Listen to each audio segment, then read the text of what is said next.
Twice made their latest comeback just about 3 weeks ago with their 12th EP, Ready to Be. The title track of that album, Set Me Free, started out fairly low on Korea's digital chart, and in the days since I had this question asked, are Twice in their flop era? Are their biggest days behind them? And to the people asking that question, I would like to say, shut up, no. I don't like this narrative that when one comeback underperforms, it signals the end. But that's working off the assumption that Ready to Be underperformed at all, which it didn't. Although Set Me Free didn't immediately match the group's highest heights, the album sold over 1.4 million copies in its first week in Korea. Those are Twice's highest first week domestic album sales ever.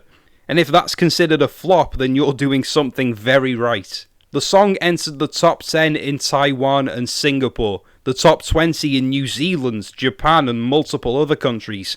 It's their first song to chart in the UK. They just became the first girl group in history to sell out the SoFi Stadium in California. This may just sound like a Twice fan defending them, but I promise that's not all this is. I do like a lot of their music, but it bothers me when this narrative gets spun that an artist is flopping or irrelevant just because they didn't meet some arbitrary bar that they hit in the past. It's like this inherent urge in certain pockets of the internet to see people fail, whereas if they're a smaller artist you want to see reaching those heights, you should put more energy into sharing and supporting them. Twice debuted 8 years ago. There were people in school at that time who now have full-time jobs and kids of their own. Unless we forget, there was a time when 7 years meant the end for most Korean groups, particularly girl groups. 8th year comebacks from Girls' Generation and A-Pink felt like the exception. But now you have Twice and Red Velvet and Mamamoo signing new contracts and continuing to promote with little to no issue. And as time passes, new groups and artists come onto the scene, and with them there are new generations of young fans, and a fair amount of those fans will look to the new artists whose style appeals to them. I can't remember the last time I looked at the circle charts and didn't see that darn rabbit looking right back at me, or just off to the left.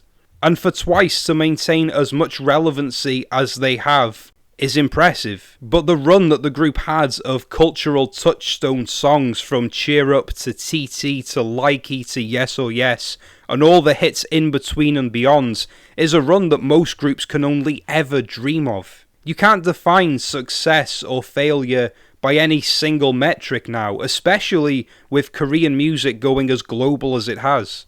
In some ways, Twice haven't seen the success with Set Me Free that they usually do, but in other ways, this is one of their most successful comebacks ever. I've also seen some people say that Set Me Free isn't as good as some of their previous work, that it's mediocre or mid. Obviously, that opinion is reserved to the individual. I think it's amongst their best title tracks. And Nayeon said that with this comeback, the group wanted to show a new side with a different concept from their previous work. So are Twice in their flop era? Once again, no.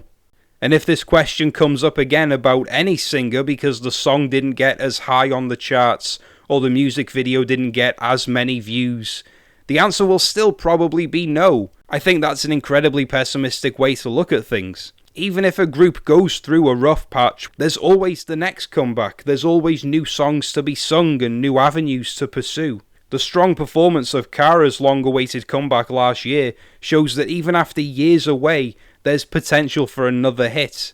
So don't feed into the negative narrative. Just be happy when somebody you love gets the love that they deserve.